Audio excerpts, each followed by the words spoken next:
हे guys यार, welcome back to the video. तो guys यार, आज है 3 मार्च और कल होने वाला है फिजिक्स आईसीएसई का पेपर। तो चलिए गाइज, मैं आपको कुछ टिप्स दे देता हूँ या फिर बता देता हूँ कौन से क्वेश्चन इंपॉर्टेंट है और मैंने आज सुबह से क्या किया है। तो गाइज ये रहा ये पूरा समरी। आइए देखते हैं कैसे कैसे और आप लोग क्या क्या इसमें कर सकते हो। जैसे अभी तो पूरा दिन बचा ही हुआ है, तो आप लोग क्या चीज़ और पढ़ सकते हो। चलिए गाइज स्टार्ट करते। तो गाइज यार स्टार्ट करते हैं सारे चैप्टर से। तो पहले तो आपको सारे चैप्टर्स के पीवाईक्यू कर लेने थे कल ही, और अगर आप अभी भी नहीं किए हो तो आप कर सकते हो। जस्ट रिवाइज कर लेना पीवाईक्यू सारे, क्योंकि बहुत इंपॉर्टेंट है इसके सारे। जैसे न्यूमेरिकल्स भी इंपॉर्टेंट है, ज़्यादा तो होते नहीं हैं लेकिन जैसे ज़्यादा आपके न्यूमेरिकल मिलेंगे इसमें, और फिर आपको करंट वाले में मिलेगा। तो ये सब आप कर लीजिएगा। छोटे छोटे न्यूमेरिकल रहते हैं, ठीक है। मुश्किल से आपको 5 मिनट लगेगा एक पर, आप इसको ज़रूर करके जाइएगा। और फिर जैसे साउंड से सारे मतलब थ्योरी वाले क्वेश्चन, फिर आपका इस वाले चैप्टर से हीट से भी आपको मिल जाएंगे बहुत सारे थ्योरी वाले क्वेश्चन। जैसे लेटेंट हीट पर बहुत सारे रियल लाइफ एग्जांपल्स जो दिए रहते हैं बुक में, वो आप पढ़ लीजिएगा।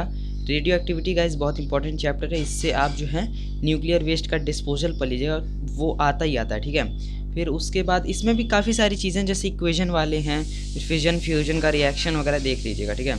फिर उसके बाद बचता है इसमें बुक रीडिंग, ठीक है। बुक रीडिंग आप सारे चैप्टर की कर लीजिएगा, क्योंकि आज टाइम में आप कर सकते हैं। आप अपनी वाली बुक से जो भी आपके पास होगी उससे आप कर लीजिएगा बुक रीडिंग, क्योंकि बुक रीडिंग में आपको बहुत सारी चीज़ें नई नई मिलेंगी जो आप अभी तक नहीं पढ़े होगे, ठीक है। फिर इंपॉर्टेंट क्वेश्चंस आप लास्ट में देख सकते हैं, या तो आप यूट्यूब से देख लीजिए या तो आप अपनी बुक से ही जो जो आपको लगता है इंपॉर्टेंट क्वेश्चंस हैं उसको आप देख सकते हैं। तो गाइस चलो एक चीज़ और मैं आपको बता देता हूँ जो कि इंपॉर्टेंट लगता है मुझे। वो रहता है कि जो इलेक्ट्रिसिटी में एक आता है करंट डिवाइड वाला, ठीक है, वो मैं आपको बता देता हूँ। एक सिंपल सी शॉर्ट ट्रिक है, उससे आप कर सकते हैं, ठीक है। लेकिन आपको जैसे अगर दिखाना रहता है, जैसे उसमें शो भी करना होता है आपको वर्किंग, तो आप उसको दिखा भी सकते हैं। वो कोई मतलब शॉर्ट ट्रिक नहीं है, वो एक मतलब सर्टिफाइड आंसर ही होगा। लेकिन चलिए मैं आपको दिखा देता हूँ, आप लोग उसका यूज़ कर सकते हैं, कम समय में आंसर्स आ जाएंगे गाइस।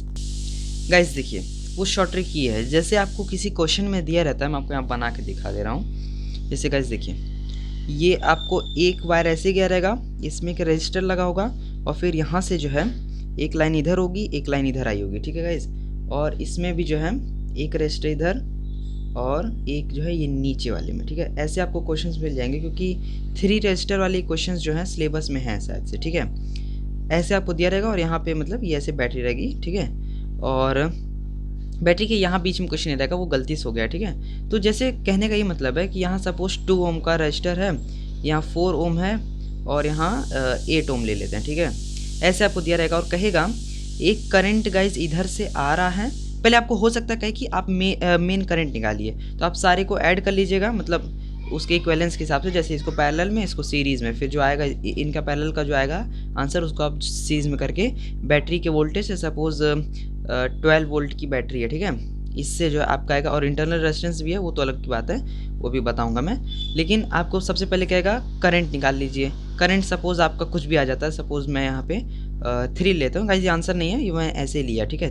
3 एम्पीयर मान लीजिए करंट आ जा रहा है, ठीक है। अब कहेगा इसमें बताइए कितना गया है, ठीक, और इसमें कितना गया है। ऐसे ऐसे आपको पूछ लेगा। जैसे I1 और ऐसे ले लेते हैं, I2 ले लेते हैं हम, और गाइज ये वाला जो है इसको हम I1 ले लेते हैं, और ये वाली करंट I हो गई, ठीक है।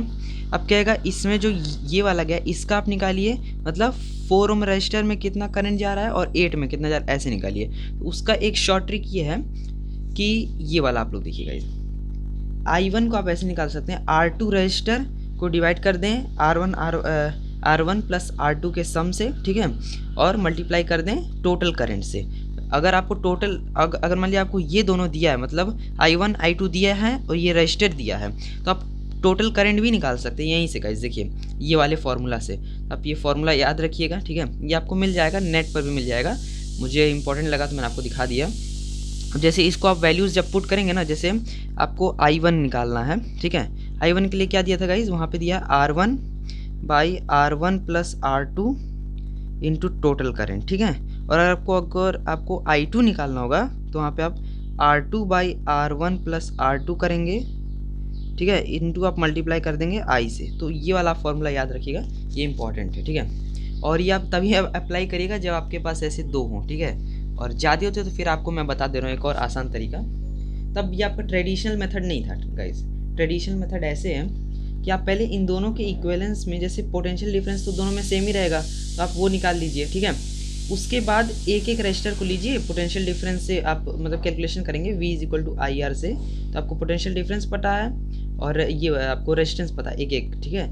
आप करंट यहाँ से निकाल सकते हैं, ऐसे आप कर सकते हैं। और एक चीज़ देखिएगा, अगर आपको आंसर चेक करना है तो इन दोनों का सम करके 3 आना चाहिए, सब जो भी मतलब यहाँ पे दिया रहा है इक्वेलेंस जो है इन दोनों का इससे इक्वल होना चाहिए, इन दोनों का मतलब ऐड करके इससे इक्वल होना चाहिए। और गाइज इंपॉर्टेंट चीज़ तो ये थी, ये मैंने आपको दिखा दिया, और ये आप ज़रूर से याद रखिएगा। ये जैसे MCQ वगैरह में भी आ जाता है तो आपको ये इंपॉर्टेंस पड़ेगा इसका, तुरंत आप बैठोगे नहीं ना, तुरंत निकाल, इससे आप तुरंत निकाल सकते हैं, इससे बिल्कुल सही आंसर आएगा और तुरंत आंसर आएगा। गाइस यार प्रीवियस ईयर पेपर में एक क्वेश्चन आया था ये फ्लूट वाला, और पूछ रहा था कि अगर माउथ के पास इसको बंद करेंगे होल्स को तो पिच इंक्रीज़ होगा कि डिक्रीज़ होगा। इसमें गाइस बहुत कन्फ्यूज़न है, आंसर इसका डिक्रीज़ ही होगा। मैंने कैसे देखा है, आप लोग ICSE के वेबसाइट पे जाइएगा, एनालिसिस पेपर खोलिएगा, 2019 या 18 में ये क्वेश्चन आया हुआ है, ठीक है। आपको वहाँ मिल जाएगा, फिजिक्स आप ओपन करिएगा, उसमें आप आंसर देख लीजिएगा, इसका इंक्रीज़ होगा डिक्रीज़ होगा। और इस पर बहुत ज़्यादा कंट्रोवर्सी थी, मेरे पेपर में आ चुका है, और मैंने इंक्रीज़ लिखा था, मुझे नंबर मिल गया था, लेकिन वो नंबर सही नहीं था, ठीक है। वो गाइस गलती से नंबर मिला था, मुझे भी उस समय पता नहीं था, मैंने जब चेक किया तो आंसर इसका डिक्रीज़ ही था, ठीक है।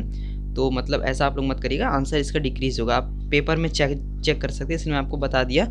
ICSE के वेबसाइट पर फिज़िक्स में पीपल एनालिसिस पेपर होगा, उसमें आप चेक कर सकते हैं फिज़िक्स का आंसर शीट, मतलब उसमें मार्किंग स्कीम में आपको मिल जाएगा, ठीक है। और ये वाला गाइस कठिन था जब आया था, तो आप एग्जामिनर कमेंट भी पढ़ सकते हैं इसके करस्पॉन्डिंग क्वेश्चन नंबर से।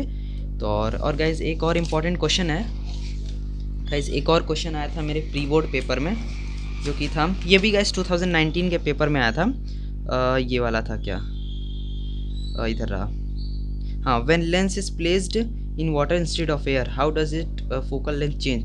गाइस फोकल लेंथ इंक्रीज होगा, क्योंकि जो फोकल लेंथ होता है वो आपका जो फोकल गाइस जो होता है वो रिलेटिव रिफ्रैक्टिव इंडेक्स पर देखा जाता है गाइस, ठीक है, कंपेयर किया जाता है, मतलब डायरेक्ट आप उसके रिफ्रैक्टिव इंडेक्स से नहीं देखेंगे। मैं आपको बुक में ये चीज़ दिखा दे रहा हूँ, अच्छे से लिखा हुआ है गाइस, देखिए ये वाला होगा, the refractive index of a material of lens relative to the surrounding medium. When a lens is placed in water instead of being in air, the focal length of the lens increases ही होगा। Guys मैंने गलती से cut किया, school में कहा गया था, लेकिन ये चीज़ गलत है, ठीक है, इंक्रीज ही होगा। आप आंसर आप वेबसाइट पर भी देख सकते हैं इसका वाला भी, एज रिफ्रैक्टिव इंडेक्स डिक्रीज होगा एयर से वाटर में। आप खुद सोचिए, एयर में रिफ्रैक्टिव इंडेक्स ज़्यादा ही रहेगा, पानी में कम है तो सराउंडिंग से कम नहीं हो गया, जब कम हो गया तो जब रिफ्रैक्टिव इंडेक्स का कम होता है तो आपका फोकल लेंथ जो है बढ़ जाता है। तो गाइज ये वाला स्टेटमेंट सही है। और गाइज एक और चीज़ इंपॉर्टेंट है, रिंग सिस्टम का आप एडवांटेज देख लीजिएगा, ये आ जाता है, और ये वाला भी सीरीज़ और पैरेलल में जब जोड़ते हैं तो क्या डिसएडवांटेज और एडवांटेज आता है, ठीक है गाइज आप लोग प्लग और सॉकेट में देख लीजिएगा कौन सा साइड लाइव होता है कौन सा न्यूट्रल होता है, क्योंकि ये मेरे पेपर में आया तो मैं कंफ्यूज हो गया था, लेकिन बट आंसर मैंने सही लिखा था, ठीक है। तो आप लोग भी इसको देख लीजिएगा, वहाँ पे आपको कंफ्यूज होने की ज़रूरत नहीं है। और गाइज़ ये कन्वेंशन सिंबल वाला भी देख लीजिएगा, बहुत इंपॉर्टेंट है। और गाइज़ इस चैप्टर से आपको इंपॉर्टेंट बहुत सारी चीज़ें हैं इलेक्ट्रिसिटी में, वैसे मैंने आपको मोस्ट इंपॉर्टेंट बता दिया जो कि कन्फ्यूजिंग वाला है। फिर ये तो पूरा चैप्टर ही कन्फ्यूजिंग लगता है, ये वाला जो कि है इलेक्ट्रोमैग्नेटिज्म। इसमें गाइस बहुत कुछ नहीं है पढ़ने के लिए सिर्फ ये राइट हैंड थंब रूल है। फिर अगर आपको इसका देखना है तो आप एम्पलीफायर लर्निंग पे वीडियो भी आई है नई वाली, उसको आप देख लीजिएगा, 2-3 वीडियो के बाद ही पड़ेगा आपको, और उसमें अच्छे से उन्होंने समझा दिया है कैसे मतलब कहाँ पे किसका यूज़ करना है। ये क्लॉक वाला रूल भी बहुत इंपॉर्टेंट है, इससे आपको पोलैरिटी फाइंड करने के लिए आता है। सबसे ज़्यादा गाइज यही यूज़ होता है, ये और लेंस लॉ सबसे ज़्यादा यूज़ होने वाली चीज़ है।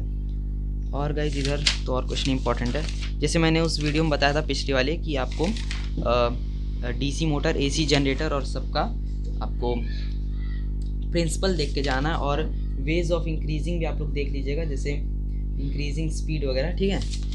DC मोटर का भी, और कैसे EMF को बढ़ा सकते हैं AC जनरेटर में वो भी, और इलेक्ट्रोमैग्नेटिक इंडक्शन में आपको मिलेगा AC जनरेटर। और गाइज़ आप लोग वो देख लीजिएगा, फोर्स कैरिंग कंडक्टर जो होता है, जो करंट कैरिंग कंडक्टर होता है, उस पर फोर्स आपका मतलब किन किन फैक्टर्स पे डिपेंड करता है, ठीक है। ये वाला देखिए guys, magnitude of force acting on a conductor current carrying conductor place in magnetic field. ये वाला देख लीजिए, ये बहुत इंपॉर्टेंट है। फिर एक और गाइज मुझे याद आ रहा है, रेजिस्टेंस, इंटरनल रेजिस्टेंस किन फैक्टर्स पे डिपेंड करता है, वो भी अगर मुझे दिख जाता है तो मैं आपको दिखा दे रहा हूँ।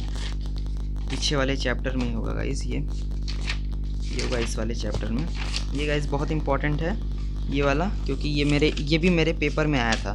तो गाइज, और फिर देखिए उसके पहले रेजिस्टिविटी का डेफिनेशन आप लोग देख लीजिएगा, और ये किन फैक्टर्स पे डिपेंड करता है। वैसे तो उसमें रहता है ऑलरेडी, ठीक है। एक तो टेम्परेचर हो गया और एक हो गया आपका मटेरियल, ठीक है।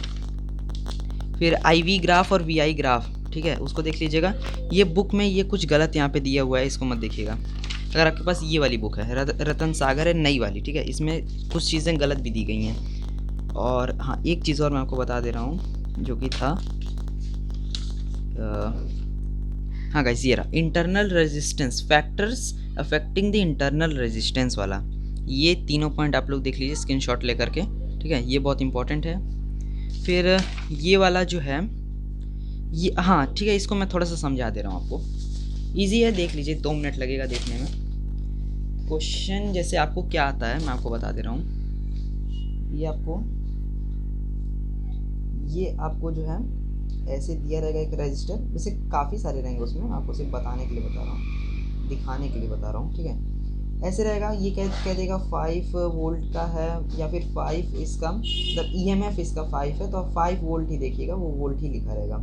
इंटरनल रेजिस्टेंस सपोज 2 ओम का है, ठीक है, इसको स्मॉल r से इसको E से किया जाता है डिनोट, ठीक है, EMF है। और ये रजिस्टर सपोज 4 ओम का है, करंट इसमें जो है कुछ भी ले लेते हैं अभी के लिए, सपोज 1 एम्पियर का करंट जा रहा है, ठीक है। आइए देखते हैं कैसे होगा। वैसे तो हम लोग निकाल भी सकते हैं, 4 और 2 हो गया आपका 6 को 5 से डिवाइड करेंगे तो V इज इक्वल टू होता है IR, और V is equal to IR में जब आप वोल्टेज रखेंगे 5 और करंट आपको निकालना ही है, और R है आपका 6, तो आप यहाँ से निकाल सकते हैं I is equal to 6, I is equal to आ जाएगा आपका 5/6, तो इसको जब डिवाइड करेंगे तो आंसर आ जाएगा, ठीक है। तो आपका ऐसे करंट आ जाएगा, अब कहेगा इसमें से कोई एक चीज़ जो है मिसिंग कर देगा, ठीक है, या तो आपको इंटरनल रेजिस्टेंस मिसिंग कर देगा, या तो आपको बाहर वाला ही मिसिंग कर देगा, या बाहर में 2 दे करके एक रेजिस्टर को मिसिंग कर देगा, या तो करंट मिसिंग कर देगा। तो आप लोग कैसे निकालेंगे, इसका एक फॉर्मूला है सिंपल सा, जो करंट होता है वो E बाई एक्सटर्नल रेजिस्टेंस और इंटरनल रेजिस्टेंस होता है, ठीक है, ये वाला फॉर्मूला, ये आप इसमें ऐसे इस्तेमाल कर सकते हैं। एक आता है गाइज, कहता है वोल्टेज ड्रॉप निकालिए, ठीक है, इसका आप निकाल सकते हैं, जो भी मेन करंट है उसको आप जो है स्मॉल r से, मतलब इंटरनल रेजिस्टेंस से मल्टीप्लाई कर दीजिएगा। या तो एक आता है गाइज टर्मिनल वोल्टेज निकालिए, VT निकालिए, तो आप I को, मतलब करंट को, मेन करंट को आप जो है कैपिटल R मतलब बाहर के टोटल इक्विवेलेंट रेजिस्टेंस से मल्टीप्लाई करेंगे। ये आपका गाइज मैंने आपको बता दिया। और एक और फॉर्मूला होता है, टोटल जो EMF होता है ना गाइज, ये VT माइनस VD होता है, तो आप लोग ऐसे भी आप लोग इसको याद रख सकते हैं। ठीक है, देखिए फॉर्मूला ये ऐसे ही बना है, इससे बना है, मैं E के जगह पे ऐसे ही रखता हूँ, VT को आप IR कर सकते हैं, ठीक है, और इसको आप I स्मॉल r कर सकते हैं। I कॉमन ले लिया, ये प्लस रहता है, ठीक है, प्लस रहता है, प्लस R, ठीक है, इज इक्वल टू E, ये आपको बन गया फॉर्मूला। और इसको आप रीअरेंज करेंगे तो आपका ये वाला फॉर्मूला आ जाएगा। एक और चीज़ गाइज कंफ्यूजिंग जो हो सकती है वो होती है गाइज, दे देता है आपको, जैसे ये आपको एक कंटेनर देगा, इसमें कॉइन ऐसे प्लेस कर देगा, उसके बाद कहेगा इसका जो आपको ऐसे दे देगा appears to be raised by, तो जब ऐसा कुछ वर्डिंग आता है तो वो बताता है कि ये शिफ्ट कितना है, ठीक है, शिफ्ट वो बता रहा है। और शिफ्ट का फॉर्मूला होता है real depth minus apparent depth, ठीक है। अब मैं आपको इससे बहुत ही ईजी चीज़ बताता हूँ, आपको शिफ्ट दे देगा ऐसे, तो आप शिफ्ट के जगह पे सपोज 7 जो है सेंटीमीटर का शिफ्ट आ रहा है, ठीक है, ये रहा 7 सेंटीमीटर का सपोज शिफ्ट आ रहा है। उसके बाद जो है इज इक्वल टू आप कर देंगे real depth minus apparent depth, ठीक है, ये आपका एक पहला इक्वेशन बनेगा। सपोज आपको रियल डेप्थ फाइंड करने के लिए कह रहा था। एक और फार्मूला होता है गाइज कि जो रिफ्रैक्टिव इंडेक्स होता है, इसमें आपको रिफ्रैक्टिव इंडेक्स दिया रहेगा, ठीक है, और ये होता है real depth divided by apparent depth upon apparent depth. तो अब आप यहाँ से कोई एक वैल्यू ले लीजिए। सपोज़ आपको जो है डायरेक्ट रियल डेप्थ निकालना है तो आप रियल डेप्थ को ना लें, ठीक है। यहाँ पे आप रियल डेप्थ की जगह पर, मतलब ये एपरेंट डेप्थ की जगह पर रियल डेप्थ आप रख सकते हैं। कैसे? एपरेंट डेप्थ हो गया, ये आपका आ जाएगा RD माइनस 7, ये ऐसे आ जाएगा। इसको आपने इधर किया, इसको इधर किया, तब AD की वैल्यू आप यहाँ पे रख दीजिए तो ये ऐसे आएगा। देखिए गाइस, मैं इसको कैमरा को सेट कर दूँ। हाँ, ये रहा RD बाई, इसको आप यहाँ नीचे रख सकते हैं, ठीक है, RD माइनस 7।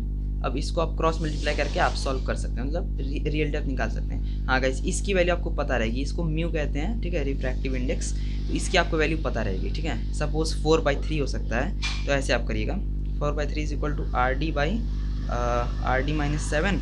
इसको मल्टीप्लाई करेंगे तो 4RD माइनस 7 4 ज़ा 28 इज इक्वल टू RD, मतलब ये 3RD हो गया।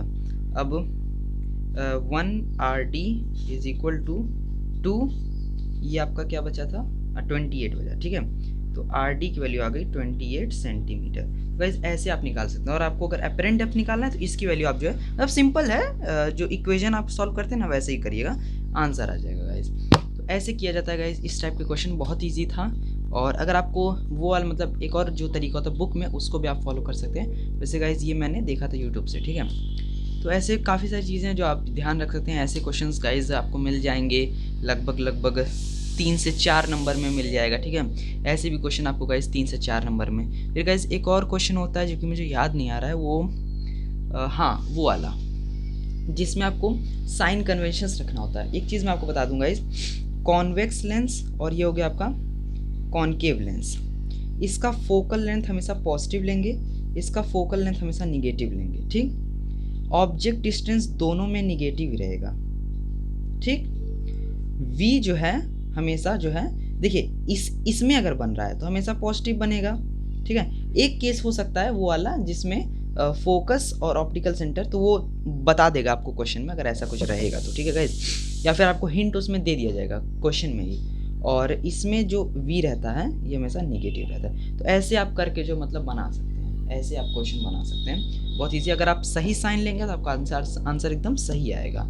चलिए गाइस, वीडियो को एंड करते हैं, काफ़ी बड़ी हो गई है और मैंने जितना हो सकता था इंपॉर्टेंट आपको बता दिया है। बुक आप जरूर रीड कर लीजिएगा और PYQ जरूर देख लीजिएगा। आप यूट्यूब, अगर आपके सॉल्व करने का नहीं टाइम है आप यूट्यूब से देख लीजिए, बिना देखे मत जाइएगा गाइस, क्योंकि बहुत सारी आपको उसमें कॉन्सेप्ट आपके क्लियर हो जाएंगे। चलिए गाइस, वीडियो को एंड करते हैं। और आपको अगर वीडियो इन्फॉर्मेटिव लगा हो तो वीडियो को लाइक कर दीजिएगा। चलिए गाइस, बाय बाय।